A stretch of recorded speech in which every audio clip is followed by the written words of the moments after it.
Imaginez un jeune homme d'environ 15 ans. Il est brun, assez grand et il rêve d'aventure. Il n'a qu'un désir, découvrir le monde, des paysages nouveaux, des peuples étranges, des richesses inconnues.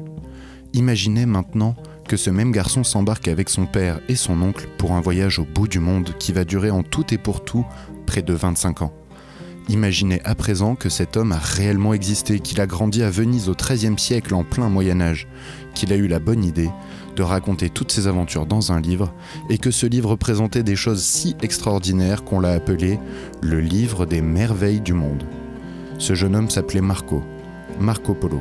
Quant à son livre, je vais vous le présenter.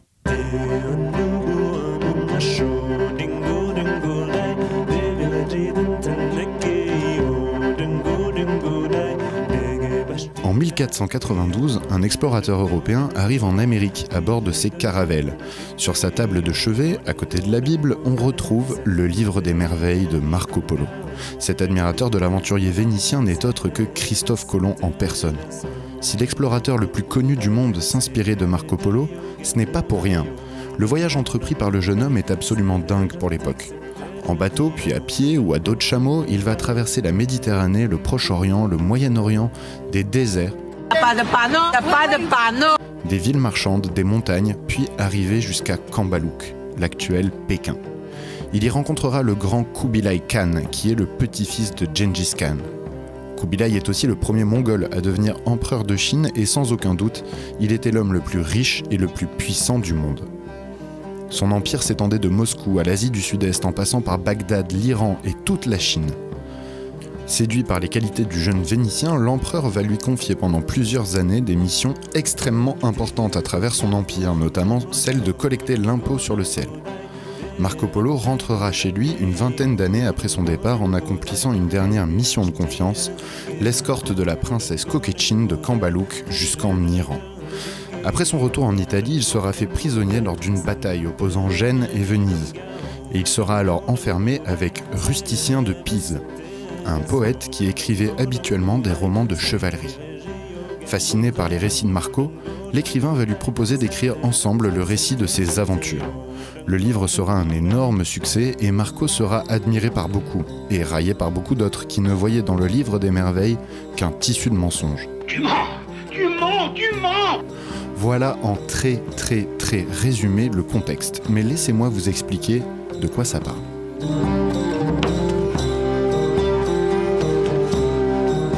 Le livre des merveilles, qu'on appelle aussi le devisement du monde ou Il Milione, raconte donc les aventures de Marco pendant son voyage.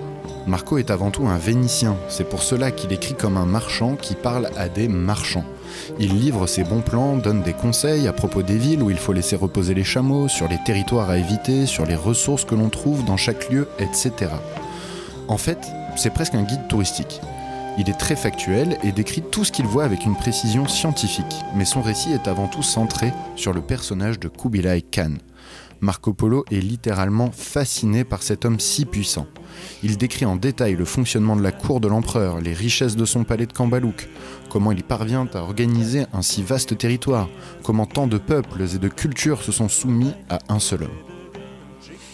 Le livre des merveilles est tout simplement la source d'information la plus complète sur la Chine de Kubilai, et si certains points de son livre créent le débat au sein de la communauté scientifique, notamment depuis la sortie de l'ouvrage de Francis Wood, le travail de l'explorateur vénitien est colossal et mérite d'être lu.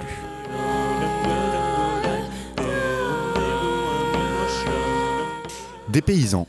Tout est dépaysant dans ce bouquin pour nous autres lecteurs du XXIe siècle. C'était déjà fou pour les contemporains européens de Marco Polo, mais alors pour nous, il faut ajouter l'écart temporel à l'écart culturel. Tout est nouveau, différent, inédit, incroyable, grandiose, surprenant dans ce récit de voyage. L'histoire chinoise du XIIIe siècle est de plus assez méconnue chez nous, donc on se laisse facilement entraîner dans les descriptions de Marco, et l'on a parfois du mal à savoir si ce qu'il nous raconte relève de la réalité ou de la fiction. Abordable. C'est pour cela que depuis l'écriture de son ouvrage, nombreux sont ceux qui ont du mal à croire Marco et qui remettent en cause la véracité de ses propos. Il savait que beaucoup auraient des doutes et c'est pour cela qu'il prend le temps de détailler tout ce qu'il décrit. Il est en fin de compte assez pédagogue et nous explique vraiment ce qu'il voit. On sent derrière sa plume un homme qui connaît tout un univers que presque tout le monde autour de lui ignore, un monde dont il est tombé amoureux, des cultures qu'il présente avec respect et curiosité et qu'il a envie de nous faire découvrir. L'explorateur s'efface complètement derrière son récit et derrière Kubilai. Le livre des merveilles n'est pas une autobiographie écrasante écrite par un homme qui pense avoir tout vu et tout compris. Au contraire, c'est une invitation au voyage et à la découverte des autres. En effet, Marco fait de son mieux pour être le plus objectif possible. Il n'en rajoute pas, n'en fait pas des caisses. Il a l'humilité des grands explorateurs.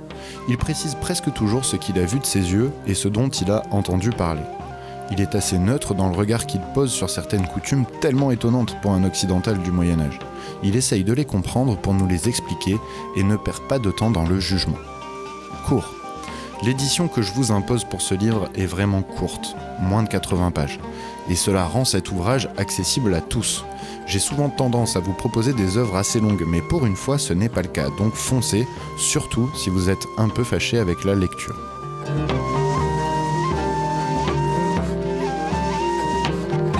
J'insiste vraiment pour que vous vous procuriez cette édition en particulier, pour plusieurs raisons.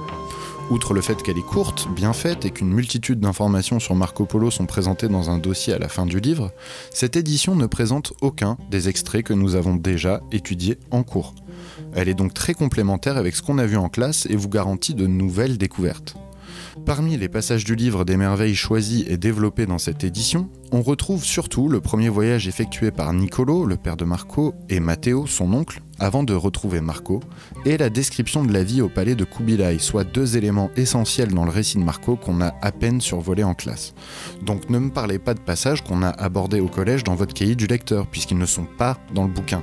Non, ne riez pas, il y en a chaque année qui me font le coup. Concernant les adaptations de l'aventure de Marco Polo, il y en a eu des tas dans des documentaires, des séries, des BD et même des films. Je n'ai pas tout lu ni tout vu, mais ça peut être intéressant. En revanche, cela ne vous sera d'aucune utilité pour réaliser votre cahier du lecteur, puisque l'édition que je vous impose n'est qu'une compilation de morceaux choisis.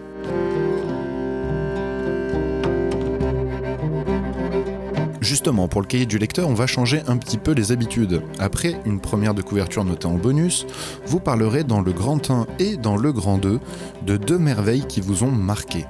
J'attends de vous une description de la merveille, une explication et votre opinion. Vous semble-t-elle vraie ou fausse et pourquoi vous a-t-elle marqué? Chacune de ces parties sera sur 6 points. Pour finir, comme d'habitude en grand 3, vous me donnerez votre avis sur 8 points. 订阅激活铃铛，带上蓝色拇指。如果喜欢，可以分享视频。 Bonne lecture à tous. Y a pas de panneau. La voiture va partir. Y a pas de panneau. Y a pas de panneau.